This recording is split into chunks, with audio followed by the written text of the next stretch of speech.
Hey everyone, we are Critical Faculty back with part number 5, the God of the Gaps series. Today we address, in my opinion, the most difficult and the widest gap of them all. What happens to us after we die, and how do we deal with the situation?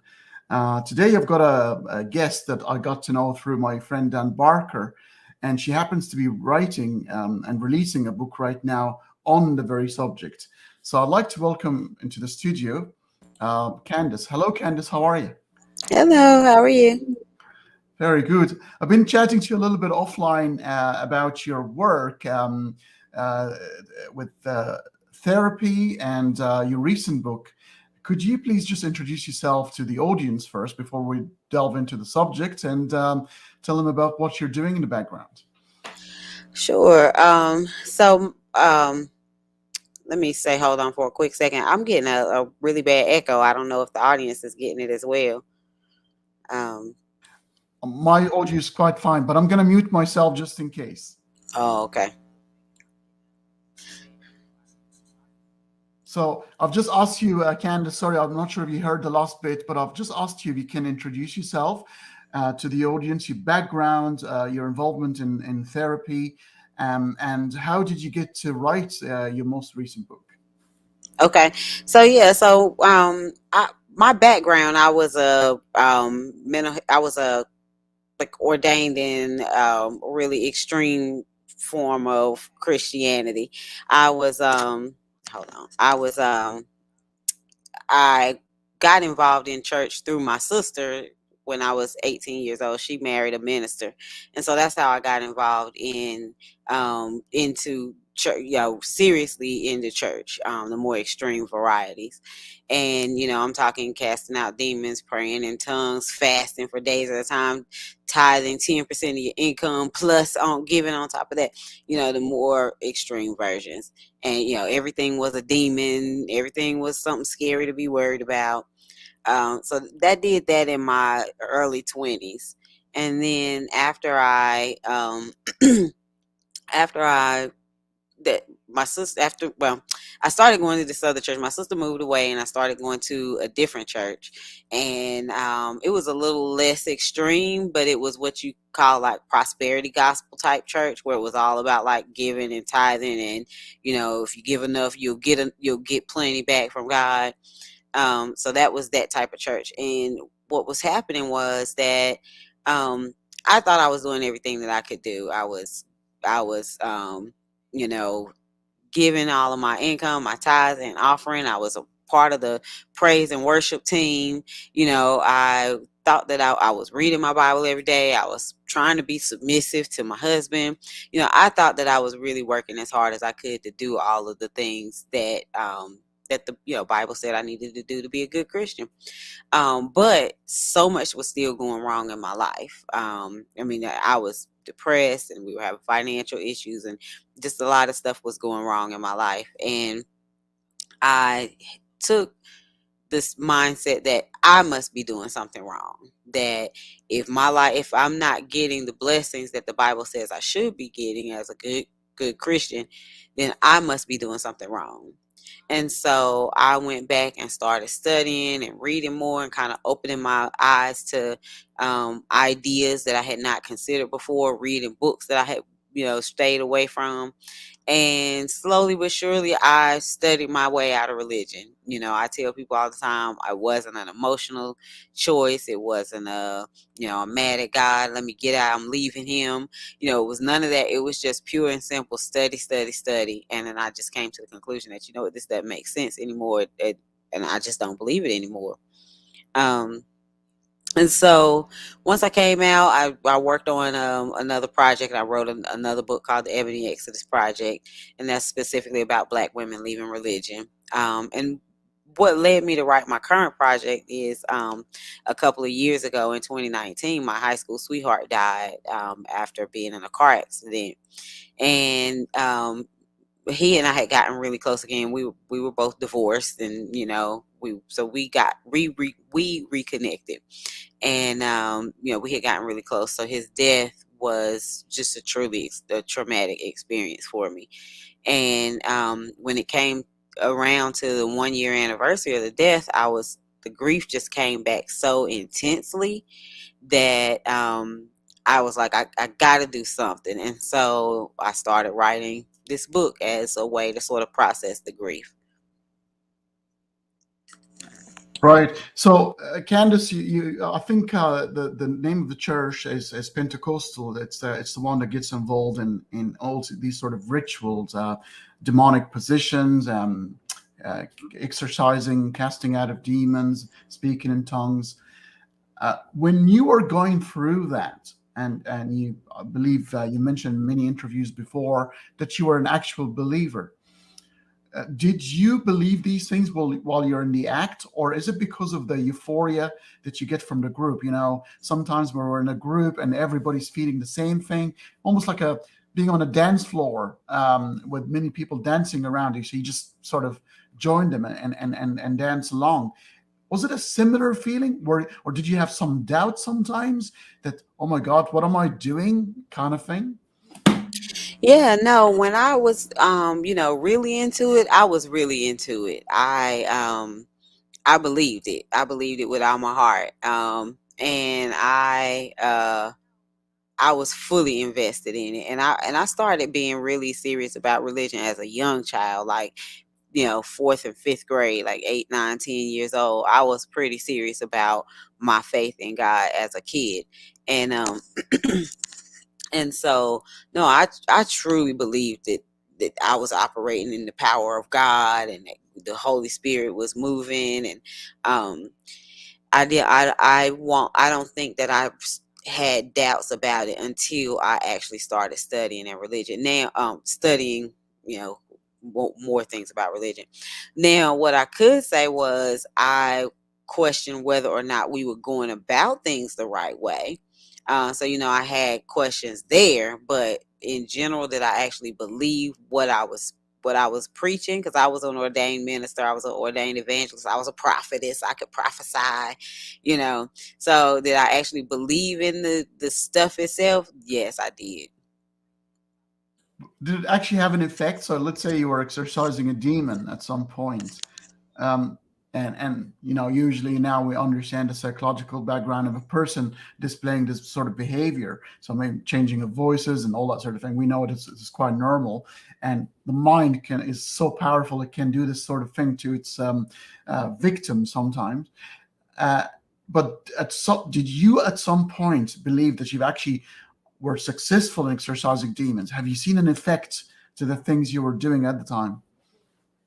Your question was, did I rephrase the last part of the question again for me? I'm sorry Have you about the seen demons. have you seen an effect? Have you seen an actual demon sort of coming out, Oh, or sort of oh, energy, so or so yes and no. What we believed was a sign that a demon was coming out of somebody was like they were coughing a whole lot, or they, spit up something, which of course don't be surprised if you spit up if you're coughing real hard. um Things like people, rolling around on the ground and, shaking and looking spooky. Like, those were things that at the time I would have been like, see, this is the evidence, this is the evidence. But obviously now it's just like, I look at it and I'm like, that was just, like you said, the influence of being in a group of people or something like that. It's brain chemicals firing all over the place.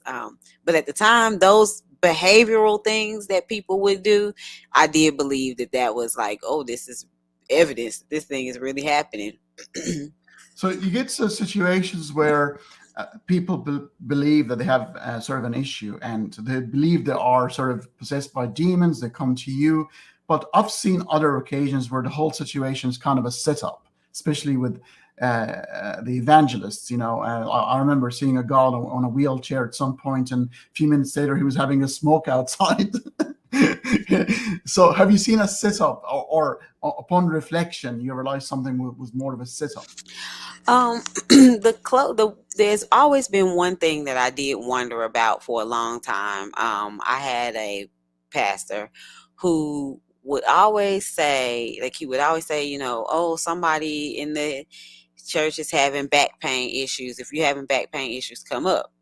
And so he would do that little, he would like put your legs up side by side and line up your feet side by side, and he'd be like, see, your one leg is slightly longer than the other one, that's why you have so much back pain.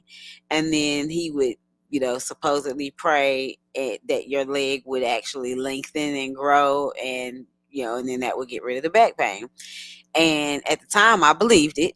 But what I know now is I've seen that as a trick where, really what they do is just sort of jiggle the shoe out a little bit and make the shoe come off of the foot a little bit more to make it look like it equaled out. I love that man to pieces. I would love to believe that he was not, playing a trick on people, but it's hard to, obviously I don't believe that he was actually making legs grow, but it was definitely, I would say that's probably as close to like a real like trickster kind of thing that I Yeah, saw. because the human mind is very strange. Some people would actually understand that this might be a trick, but somehow reconcile that with saying, well, I know it might be a trick, but if it's kind of the end justifies the mean. If it's going to be the mean to which people will come to God, so it might be, it's like a white lie sort of thing. So they might still see it as a benign act because the end result is a good thing, and people can convince themselves of that sort of thing, which is bizarre in my mind. But people, we are you're involved now in psychotherapy and psychology, so the mind is quite powerful, and it can be quite biased, and when it wants to do a certain thing, it will justify whatever it needs to do. So can you tell us then about how did you get involved in psychotherapy, and what was that like? You just asked me the question again about, you said, how did uh, I get involved in and, therapy? and yes, I believe you do some psychotherapy at the moment. Yes, Yeah. so I'm a licensed professional counselor. Um, and the way that I got involved was that, again, like I said, going back to when I was saying I was going through a lot, thought I was doing everything for God, but I was going through a lot. One of the problems was I was severely depressed, and I mean depressed to the point of being suicidal. Like I was a risk to myself, and so at that time, my daughter was like a year old, 2 years old, and it was just like I cannot afford to be this sick trying to raise a child. Even though I was married, I had at that time we were still married, and I decided to start seeing a therapist. And it's funny because it's not funny, but what's interesting is that at the time, the church that I was going to, they were actually like the pastor. I went to the pastor and like had this whole breakdown, like I'm so depressed, I don't know what to do. And he like actually discouraged me from seeing a counselor because he was like, oh, counseling, psychotherapy, they're not going to be, they're going to be giving you bad advice. You need only the word of God and only advice from people of God.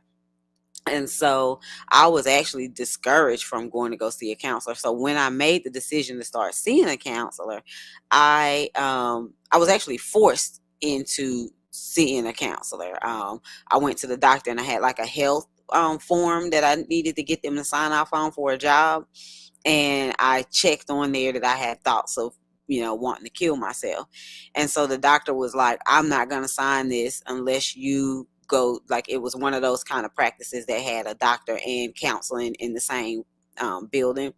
And so she was literally like, I will not sign this until you go over there and schedule yourself for a counseling session and then come back over here and I'll sign the form for you. And so I actually got forced into counseling in that way. And I loved it. Like I felt like I got so much out of it. It was amazing. And then the therapist at the time convinced me to try an antidepressant. And I was so embarrassed and I was so worried. And I didn't want anybody to know that, oh my God, don't tell anybody I'm taking these meds. It's God might not like it for one thing. And, and then it was just scary. And And the therapist that I was seeing, I had seen him for about a year. I mean, I was seeing him pretty regularly. And he actually was the one that was like, "Have you ever thought about being a therapist yourself?" And I was like, "No, I was a teacher, I was an educator, so that had never crossed my mind." And so he actually like said, "Let's go to the school that I went to, which was about 30 minutes away." He was like, "Let's just go up there and do a tour and see talk to the faculty, see what you think about it." And which is, that's a really above and beyond type of thing for a therapist to do, right? To say, "Hey, let's go on a field trip together." And so I went to the school and I was intrigued with what I saw and heard. And, I applied and got in. And so it was just like, okay, I guess I'm going to graduate school to be a counselor then. But it was really after a lot of personal work that I did. And then, like I said, actually being encouraged to pursue this path by my therapist himself.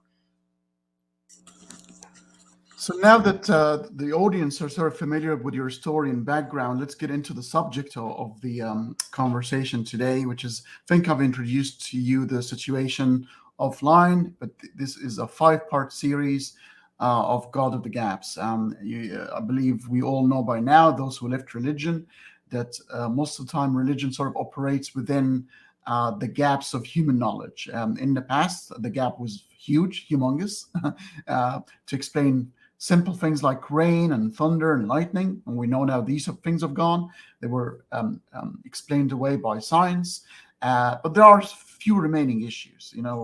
Cosmology, the fine-tuning situation, which is upside down argument, and Professor Lawrence Krauss sort of identified the problem to be not actually there to start with. But things like what happened before the Big Bang.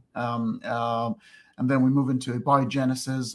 Where did the first cell come from? How did life emerge from non-life? So that's the biological gap. Then we talked about the emergence of human consciousness, and then followed by the source of morality. And then the last part of the series, this is part 5, and in my opinion, the most important one, because it's the one that is going to touch us all, regardless of all of our beliefs. It's inevitable. It's gonna happen to us. It's coming towards us, and we're dreading it. We're not just dreading it for ourselves. It's mostly we dread it for those around us. Because once we die, we die. In my opinion, we don't feel a thing. But it's painful to see those we love around us sort of perish and die, and we can't deal with it. We want to know that we're going to see them again. And this is where religion comes in and gives you all these beautiful promises, at a cost, though. It's not free to believe. I mean, if religion was only about that particular constellation with no baggage attached, probably most people, because there's nothing, to worry about, but it comes usually at a cost. You have to surrender your critical faculties. You've got to surrender reason. You've got to surrender a lot of things, and they have consequences in life because beliefs inform actions anyway. Death. It's a difficult conversation to have with yourself and with others.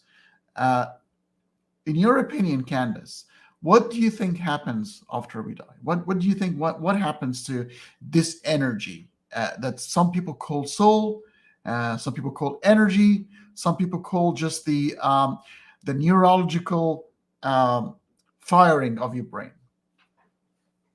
Um, so the question is, what do I think happens after death? Um, I would say that my personal opinion is that we die and we die, and that's it. We don't go anywhere. We don't come back. We don't reincarnate. We don't, sit on high and watch our friends. Um, I know people talk about things like energy, and like, energy is neither created nor destroyed. So where does your energy go when you die? Like, I that's still a little bit too like for me. I'm pretty concrete about my beliefs about after death, which is that we die, and whatever is done with our body is what's done with our body, and that's it. We're done and we're gone. And so what we have here right now is all we get. Like, we're not gonna come back reincarnated as somebody else to get another opportunity. This is it. This is the one and only opportunity, to live on this. You got the picture of the earth here as the background. This little blue dot. This is our one chance, and what you gonna do with it. Yeah, it's really funny because people keep invoking the first and the second law of thermodynamics, thinking, oh, well, you got to conserve the energy, but they smuggle consciousness with it as well. So it's Yeah. not just your energy, but it's Candace with her all her memories, and and we're saying, yeah, man, well, energy is going to survive. Your atoms is going to be recycled back into the universe, but it's not the consciousness, the memories.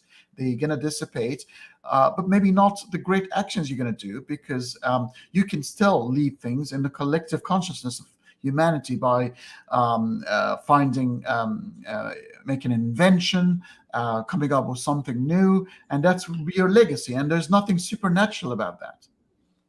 Right, exactly. It's all about making your own meaning in life, right? It's all about figuring out how to, um, like I said, make your own meaning in life. And like I said, how do I contribute to the greater good? How do I contribute to humanity? How do I leave the world a better place than it was when I got here? I know that's kind of cliche, but it's true, right? We have children. We want to raise good, productive citizens of society. We want to be good professionals at whatever we do. So yeah, I mean, to me, it's all about making your own meaning today, because there is no inherent meaning to life. Like, oh, what is life about? Like, there's no inherent meaning to that. It's the meaning is, you know a sperm and an egg came together and here you are. That's the most you get. And what are you gonna do with that? Well, as our common friend Dan Barker would say, there is no meaning of life. There's a meaning in life. You make your own Yes, I meaning and you love it. work on it. But there isn't like a designer who's got a plan for you, that sort of stuff. Because if he's got a plan for you, let's face it, then you're just an extra in a movie, just acting out a script. You're not doing anything yourself. But here's a question, because that sort of situation's always been posed as a challenge, that there could be something after death, NDEs, or near death experience. Uh, have you had any readings? What do you think of these sort of phenomena? Give me one. Okay. I'm sorry. I told you I was having a little bit of an echo sometimes. So anything like you're asking about, like near death experiences and just any kind of sort of spooky. No, I haven't had any experiences. I don't know. You know, I've had things like I mean, I haven't had anything like a personal near death experience, but I've had things like visions, like thinking that I'm seeing a dead person, or thinking that I'm hearing the voice of a dead person. Um, that, something moved around the house, or, just little unexplainable sort of things in your life have happened to me over the years that, again, I feel like there's I may not know the complete answer, but I feel like it's whatever the answer is, it's going to be within the realm of the natural. It's not going to be in the realm of the supernatural. And, something like hearing the voice of a deceased person, or this, a dead loved one, is really a function of like how deep your pain and your grief is. Your mind will go places and do things and produce things that we don't understand, but it's just the mind operating, so, like, and I know we'll get into it some more, but like I said, in my book, I write about my high school sweetheart's death. And I talk about having had times where I thought I saw him, or I thought I heard his voice, or I felt like he was laying in the bed next to me, and like it was kind of in this odd, like half sleep, half dream, half awake state. And it's like, okay, all kind of weird things happen when you're in a half dream, half awake state. So even as real as that experience felt to me, the next day I just cried about it, because I was like, I know that wasn't a real experience. It felt real. It would have been nice if it was real, but it wasn't real, Candace. And I just cried about it some more, And so the things that I think have happened to me are things that I still do not. Back when I was a Christian, I would have been like all day long, ooh, that's God, or that's that person. Like, I would have believed it for sure then. But now I understand that, the human mind is just a complicated place to be. And it does stuff that we don't understand all the time. Well, with near-death experience, I think Christopher Hitchens put it once before, and he said, "Well, it's called near-death experience. The person hasn't actually died, so you're not Hmm. you, you haven't come back from being dead. You're about to die, and we know that the brain, under certain type of pressures, it can release different opioids. Like we're talking about drugs that can be released within the brain to lighten some sort of suffering. We know that oxytocin and certain hormones can be released to relieve stress after crying. You talk about crying a lot in your book, and it's a kind of therapy. And when you cry, something happens in your brain, and it calms you down because you release that energy. Um, so we know that the brain has a vast amount of tools that can have to relieve pressures and to ensure that the person that is under that pressure has been relieved, so they can actually survive for another day.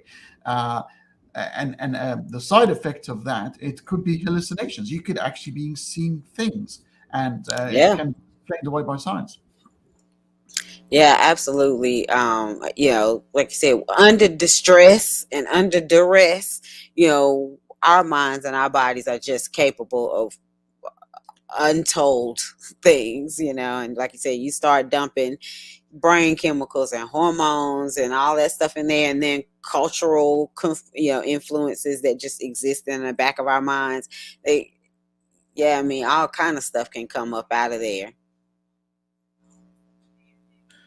So another thing is that we have been fascinated with what animates us. We seem to be different than a couch or a desk.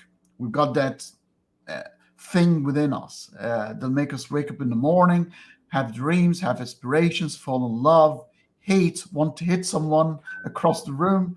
All these urges and that qualia, or the consciousness, the internal experience that you exist within you, which is a very uncanny, it's a very strange feeling, and only it's a subjective experience, and you cannot explain it away.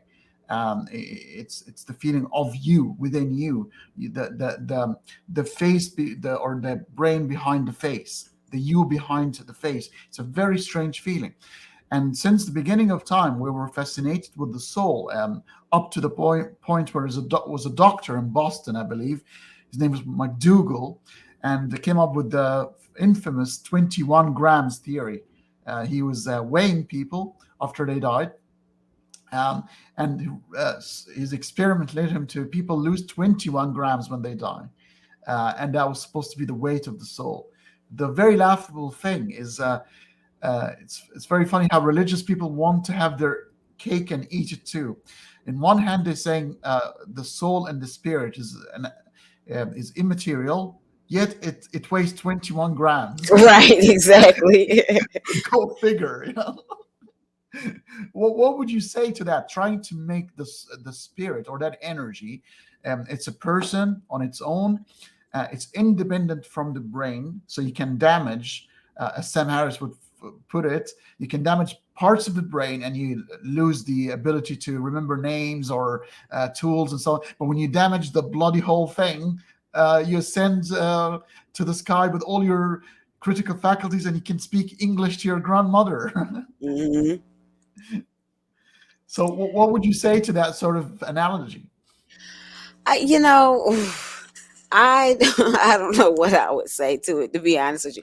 I would probably have to tap into my therapist skills and just kind of do a generic, like, okay. And deep on the inside, I'm like cracking up. I just recently heard about that soul weighs X number of grams things. And I was just like, whoever was telling me about it was like very serious about it, like, oh, see, this is the evidence. And Candace, they even made a movie about it. There's a movie called 21 Grams by Benicio del Toro. oh, really? Yeah, you gotta see Oh, it. I'm gonna have to look it up. Yeah, It's no, not new. It's about 10 years old. yeah, I have a hard time.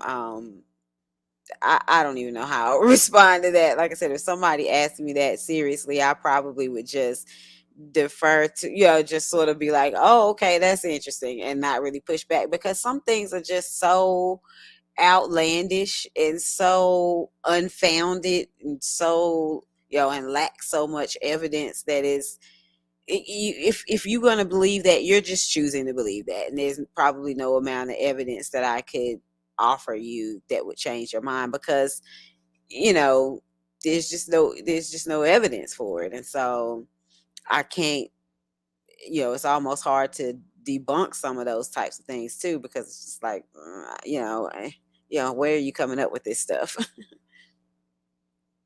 Very true. Now I think we can now move to the second part of the episode, where we sort of kind of you and I agree on, okay, well, obviously there is nothing here, nothing special, nothing supernatural. It's just the brain. It's you're trying to protect your livelihood as an organism.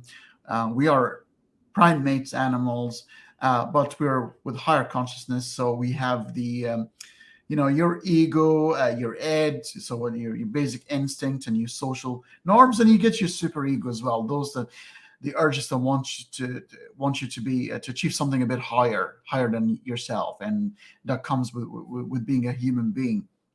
And for all of these things to be working on the background, you don't need anything supernatural. It's all happening. Saying that, the problem still remains.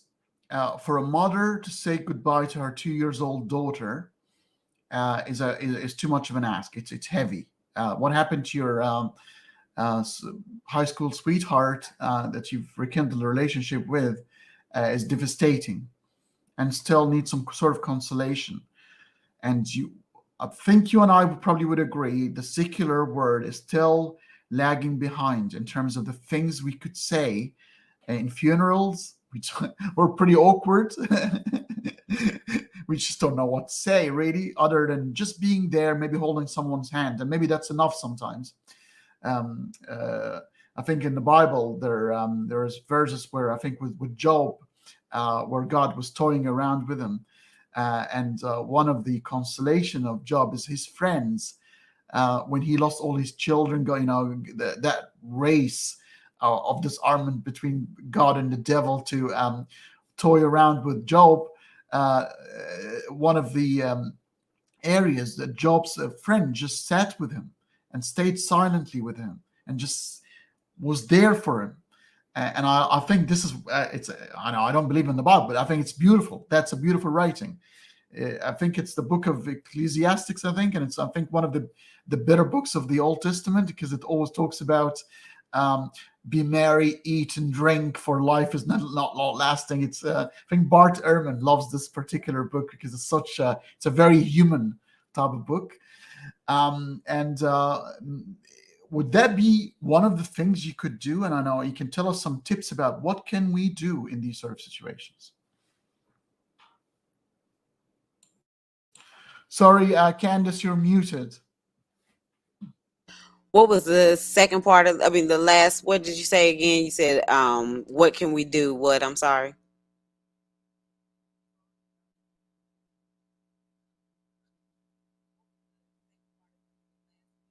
Oh, you're still muted.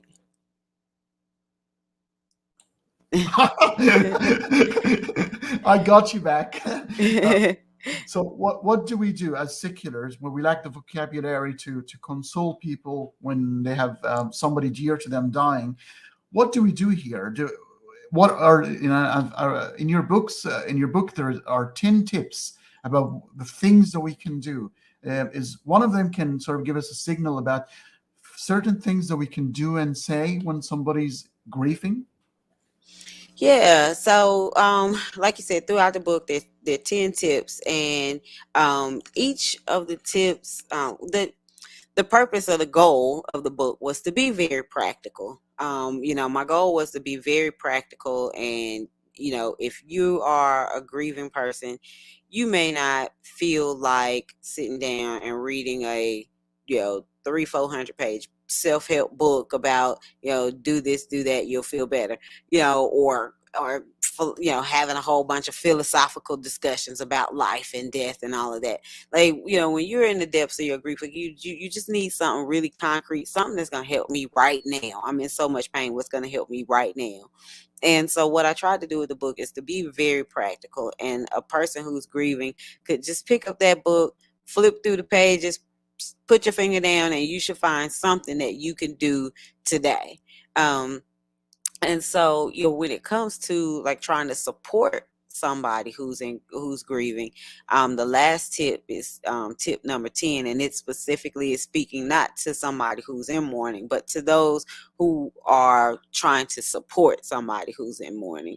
And so it's very practical in that way. The tips are things like, just like being there for the person, offering to, cook or clean for them or babysit, or, I even talk about like in romantic relationships, like not trying to force sex on the other person.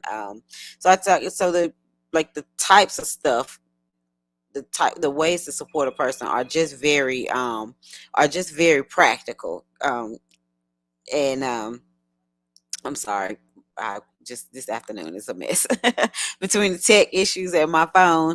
I'm having some issues over here, but yeah. So other tips, for example, include things like like doing rituals, like creating some kind of a ritual of your own um, that honors that person, or I also talk about how to deal with religious loved ones. So I'm a non-believer who is grieving somebody. How do I deal with the other people who are also grieving that person, who are probably most likely believers, right? And they're spouting all of their religious platitudes, but I am, I don't believe them. So how do I deal with them while I'm in mourning?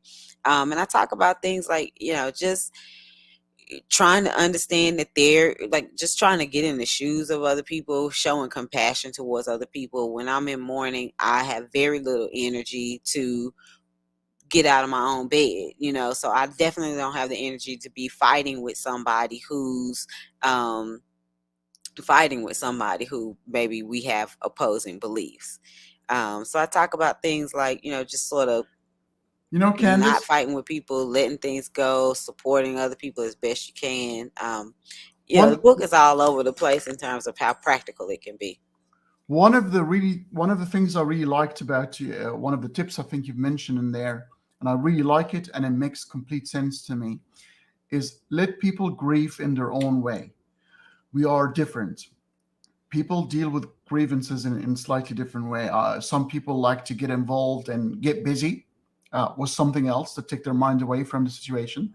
Some people like to face it right on, feel it, embrace it, like feel the pain, and get it done. Because sometimes when you delay the grief and you put it away, it lingers for quite some time. Mhm. And maybe sometimes some people have the ability to face it right on, deal with it once and for all so they can move on. But we're all different. And sometimes there are people who have very good intentions. They're trying to help the person out, but inadvertently, they'll actually push you towards a certain way that might not be suited to you, saying, well, you should do this. And you said, do not do that. Let the person express themselves and grieve in their own way and just be there for them. Tell us a little bit about this. Yeah, so everybody, like you said, grieves in their own way. A big part of the like you said, we tend to have certain things because we live in religious societies where there's already like prescribed ways of responding to people, right? And there's already prescribed ways of that you should behave. The Bible talks about how to mourn people, and we have our own just sort of cultural expectations that, you're gonna wear black, or you're gonna, you're not gonna remarry for a year, or there's all these little rules that humans have set up and put in place, and sometimes called it, some kind of a religious or some kind of a word from God. Um, but I think because there's so many religious people who have those whole similar beliefs, that it's easy for those types of pieces of advice to just sort of bleed into everyday, everybody's mourning and everyday processes, and to say, this is how you should mourn, this is what you should do to get better, this is what you shouldn't do.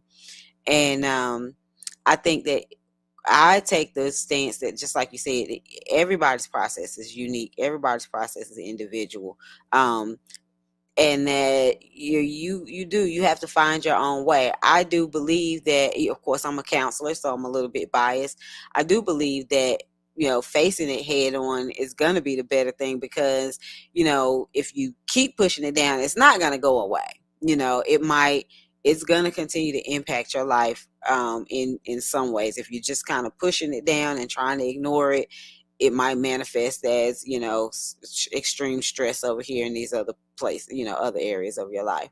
Um, so I do think that you got to deal with it, but you have to take your time. One of the things I talk about in the book are the 5 stages of grief, which a lot of people, I don't know if, how familiar people are with it outside of the United States, but in the United States, the 5 stages of grief are pretty, it's a pretty common, um, sort of way to conceptualize religion, right? So you got, um, depression, anger, uh, denial, bargaining, and acceptance. I don't think I got them in order, but the whole point of that model is to say, here are, these are themes that everybody's going to go through. Now, how you resolve the issues that come up in each of those thematic areas is going to be unique to you, but you got to resolve it, or it's not going to go away. So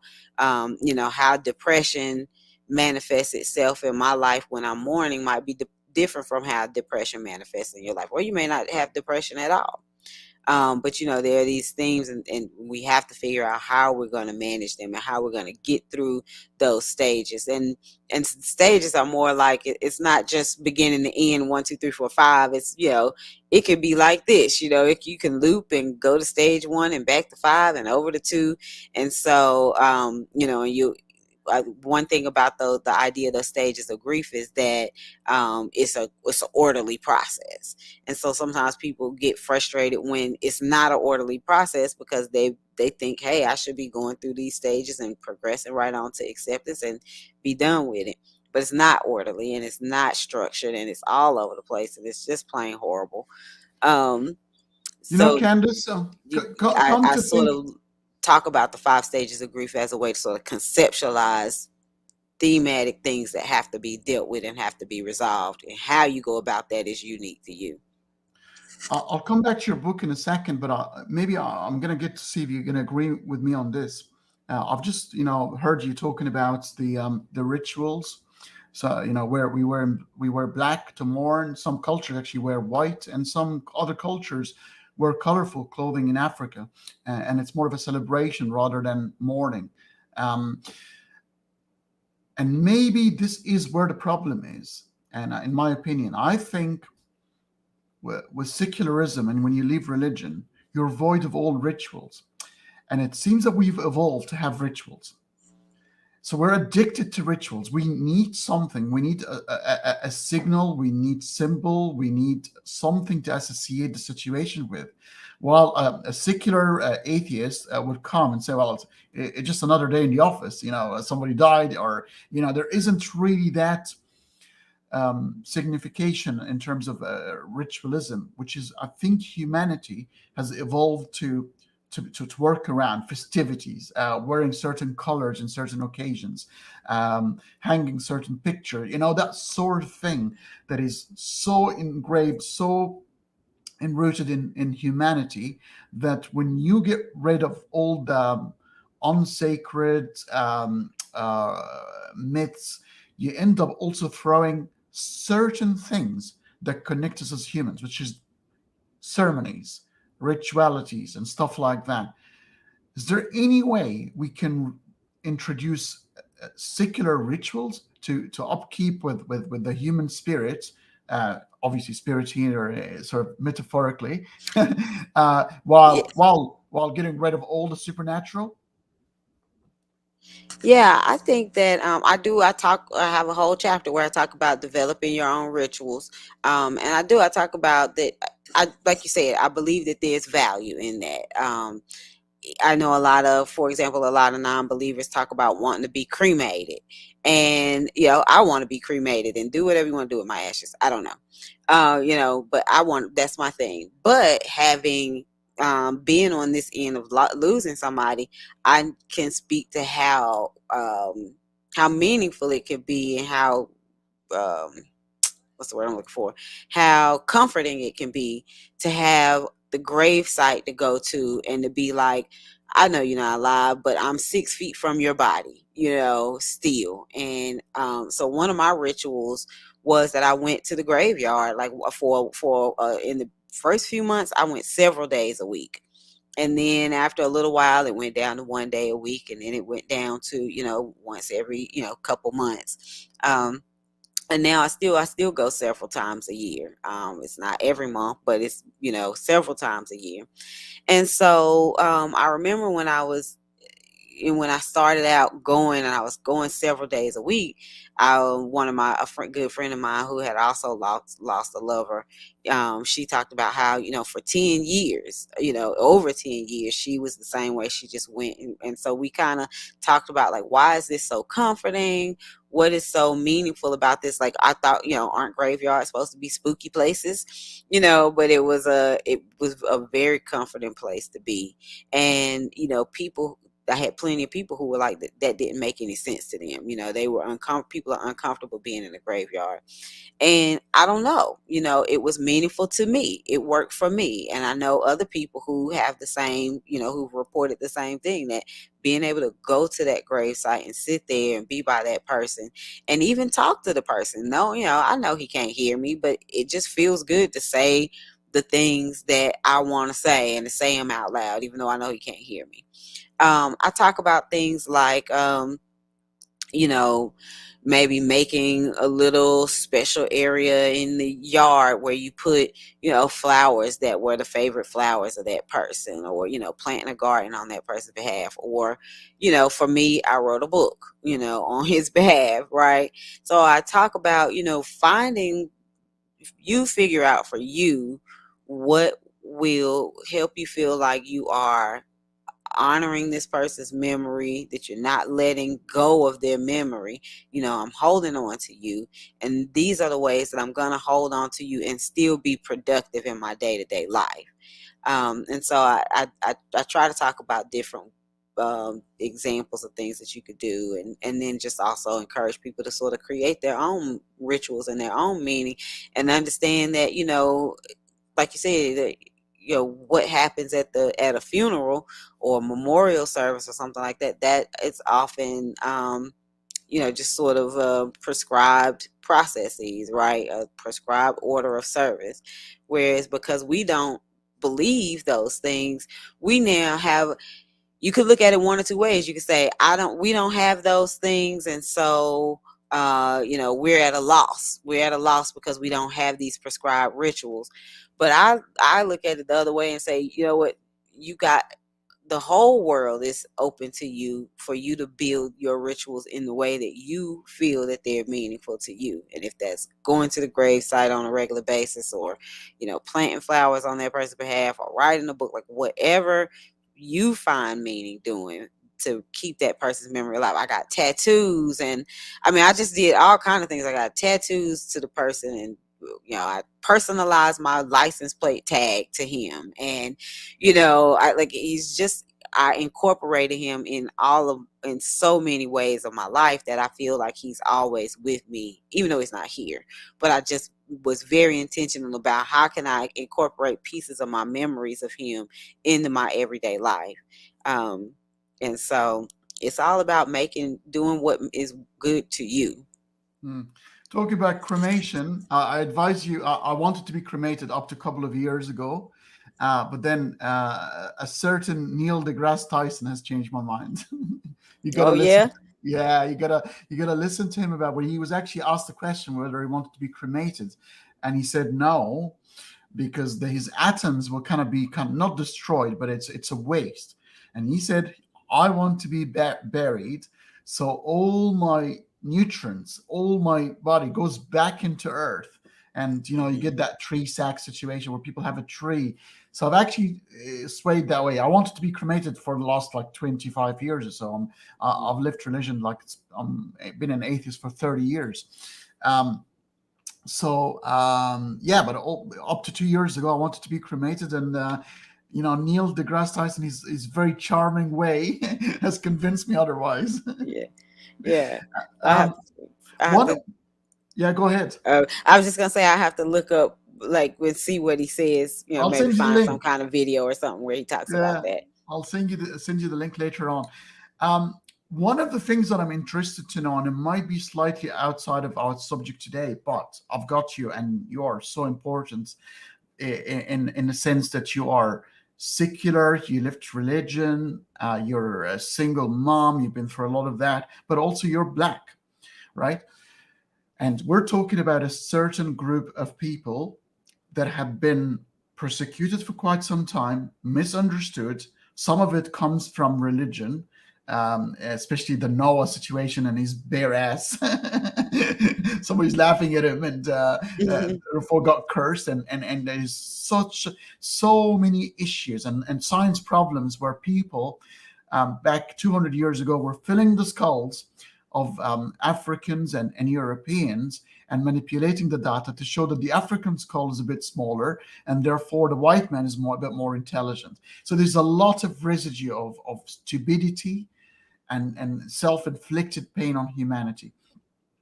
So I understand that with your Ebony Exodus project, you sort of emphasize that area because let's face it, although with the transatlantic slavery coming to the U.S.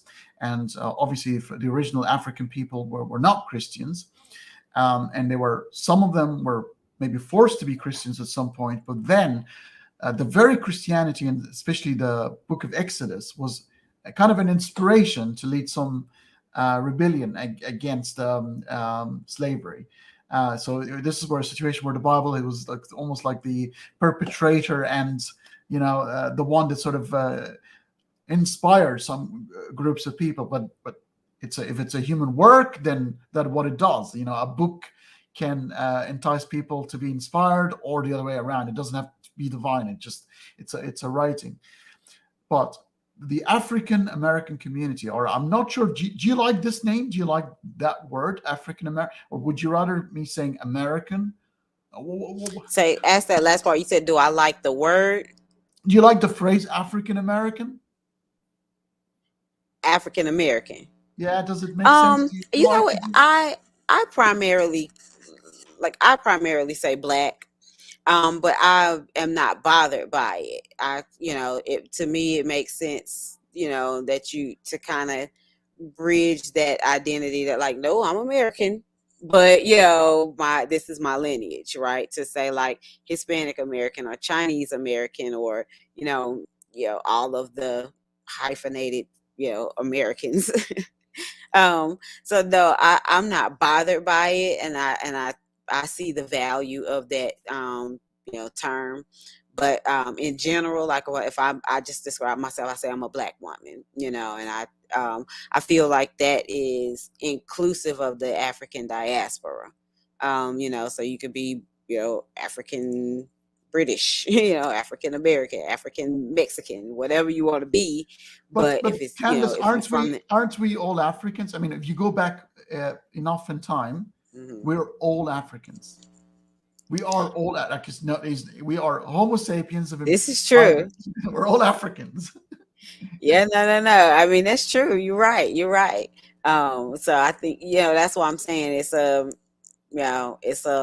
term that I've grown up with and I'm used to, and it doesn't bother me. But I personally call myself black and I refer to other people as black, because there's plenty of black Americans in the United States who are not who are, they would not identify as African American. I'm black and I'm in America, but I'm not African American. I'm from, the Caribbean, or I'm from some other place. And so when we see brown skin, we just blanket say African American. We're forgetting that there's plenty of other black people in this country that are not, that have not been in the United States for, hundreds of years, like the Yeah. standard African American. Yeah. But With I that, primarily go with black. so the connection here that I'm going to lead into is obviously religiosity is quite high in that community. It's very ritualistic. We know that from the motherland, that there's the singing, the dancing, the community, the family. It's all of that. It's stuff provided by the church, and it works well within the African culture of being together, having dinner. I remember, but that's a bit of a sort of a not a stereotype, but Eddie Murphy with the naughty professor and that dinner situation where he's playing all 15 characters and so, and you get that sort of situation where obviously stereotype with the fried chicken and stuff, but the gist of it, the festivities, being together as a family, singing together, dancing together, being passionate, being warm, care too much, almost too much sometimes, and not be sort of detached and again, a stereotype. A white person would be quite detached, while a black person will be animated and dancing and singing. So would religion, because being a little bit on the extreme side, works well with the African psyche, that it will actually leans itself to say, well, okay, well, this is extreme. I want to do extreme things, and they work well together. I think that it works in the sense that, like you said, it's a lot of it, of a lot of the Black American experience is all about those types of rituals, right? It's about like I said, rituals. It's about standard processes. It's about getting together and all the things that you're naming, right? These things just sort of come naturally, and the on the religion side, it's the same thing, right? It's rituals, it's togetherness. It's so they're similar in the sense that what is it about? It's about these rituals. It's about coming together. It's about but obviously I think that people can still have those same things, those same positive qualities without religion. Absolutely. I'm not religious, and my family still has, we still have rituals. We still get together. We still hang out. We still enjoy each other's company. So I think that you could say it lends itself well, just because the whole alleged point of religion is supposedly, bringing people together. But I think that you can have that same those same high quality bonds without religion. Absolutely. One of the audiences is wanting to ask you a question. Have you read Everyday Use by Alice Walker? I'm not familiar with the book. I believe that I have. I couldn't tell you what it's about right off the top of my head, but I'm about 95% sure that I have read it. I'm ashamed because my bachelor's degree is English education, and so I'm pretty sure that I read it, but I would have to refresh my memory because I recognize the title, and obviously I know Alice Walker. Yeah, fair enough. So, I mean, we're heading towards the end of of our conversation, Candace, and I wanted to get sort of first of all, I want to show your book one more time, and I want to let people know that the description of the book and the Amazon link to the book is in the description of the video. This is a wonderful book, and I think it will help a lot of people. And if you could please check, I think you do have a profile sitting on the center of inquiry with an interesting video as well, sort of embedded in that bio. But tell us a little. Do you go on tour? Are you gonna? I mean, this book is about to be released. Are you gonna go on tour soon, or what? How are you gonna promote it? So I don't have a structured tour planned. I just, take what speaking engagement opportunities come available to me. I have a Facebook, the Ebony Exodus.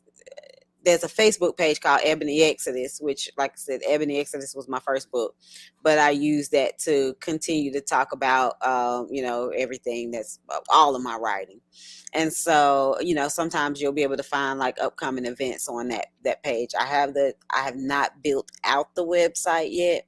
So the primary place to find me would be either Ebony Exodus on Facebook or at Ebony Exodus on Twitter. And like I said, I do try to post activities and things that I'm doing in advance so people can get access to them. But if you know anybody in your part of the world that wants to fly me out there to talk about my book, I'll be more than happy to come. I've just put the link of your Facebook page, That's it. Candace, Ebony Exodus. Yeah. So please, guys, visit the site and maybe chat to Candace, and if you want to ask her a question or two. So to wrap this up, we've kind of discussed the tips on how to deal with it.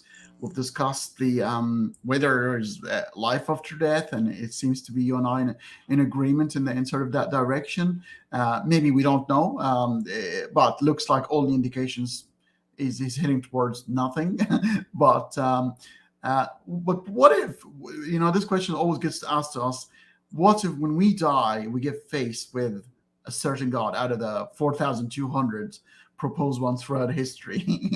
What would you do? I think Christopher Hitchens was once asked that question, and he said, well, if you actually pick one, you most likely to be wrong, because you probably statistically would be facing the wrong God.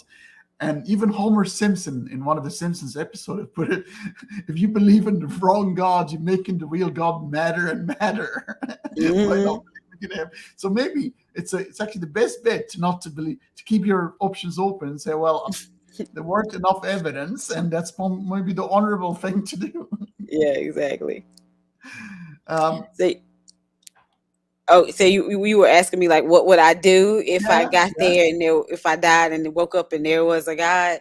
You know what? I'd probably try to have a nice little, intellectual negotiation discussion with him. Like, come on, man, you didn't do the best job of leaving all the, putting all the breadcrumbs together. So work with me. Like, I'm gonna highlight all the positive things I've done in life, and point to all the good people who love me, and be like, let's dialogue about this option here, because I feel like I was a good person.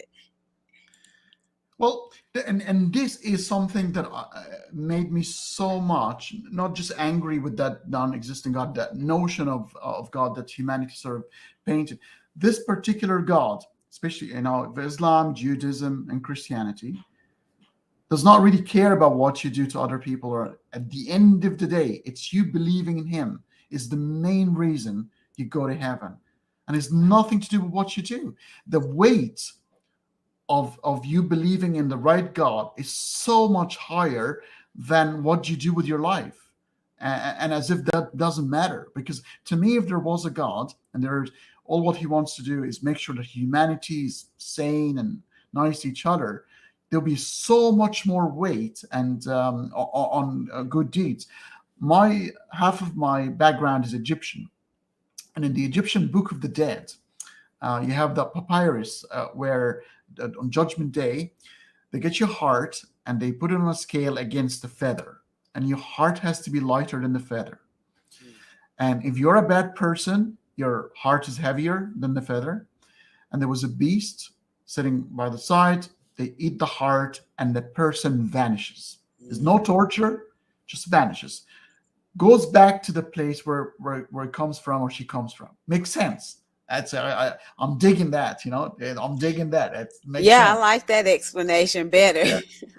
But and the person that makes it to heaven has nothing to do whether they believed or not. They Mm-hmm. have to affirm in negation certain things they haven't done, including not harming a plant, not harming an animal, being, not so they go to God and say, I have not done that. I have not done that. Even to the point where I have not polluted the river Nile. So it's not just, it's got environment, it's got animals, got plants, got bits and pieces. And I was like thinking, this is 5,000 years old. He's so much superior, so much superior. It's Mm-hmm. brilliant, and obviously it's still mythical, but it's not a It's bad all belief. mythical. So which mythical version is better than the other? I Yeah, like that exactly. one. Yeah, I don't mind it at all, because it makes complete sense, because that eternal torture never made sense to me. Why would Yeah. a powerful, wise God? What would you gain out of people screaming for eternity? I just never understood it. It's sick. It's sick. Considering as well that we didn't ask to come here. We were created where we didn't exist, and we brought here to suffer for eternity. It makes no sense to me. Mm-mm. It- It's terrible. No, yeah. I agree. It doesn't make any sense. Candace, I loved every single second of our conversation. Do you want to finish with any pearls of wisdom for those who are watching us tonight? Pearls of wisdom. I think that I would go back to saying something similar to what I said earlier about, life being about making your own meaning. This is all we got. We got these few minutes here on this earth, and we got people that we can love, people that we can hate, people that experiences to have, places to go, all kinds of things. And I think that we should invest our time and energy in trying to make as much positive meaning out of life as we can, and working that out on our own, because there's nobody else is going to make the meaning for us. Nobody else is going to judge us for right or wrong. No cosmic being is going to judge us for right or wrong. We need to just try to find our own path, and part of that is about making our own meaning, and recognizing that this is all we got. When um I had a whole lot of regrets about things that I did and did not do, what I did and did not take advantage of with my high school sweetheart. And so, it's always easy to look back in hindsight and be like, I wish I had. And so now I try to live in a way that is like, I have as minimal I wish I had, when the next person dies, or that hopefully the people that I leave behind, hopefully they won't have as many I wish I had when it comes to me. And so, make the meaning, live today, do the best that you can, and just do right by other humans. Thanks very much, Candace. One more time, guys. This is Candace's book on death, dying, and disbelief. This is her second book. The Ebony Exodus Project is her first book, I believe. They're both available. Is this available for sale at the moment, It Candace? is, yeah, it's already released. Oh, it's been already released. Okay, so it's the Amazon. I believe the Amazon link is in there. And I'd like to thank you so much for the conversation today. And who knows? I think we might cross paths again, and maybe contrast some Islamic background and Christian background, and see the striking similarities at some point. Hmm. Okay. Well, thanks, folks, for watching, and I wish you a good day.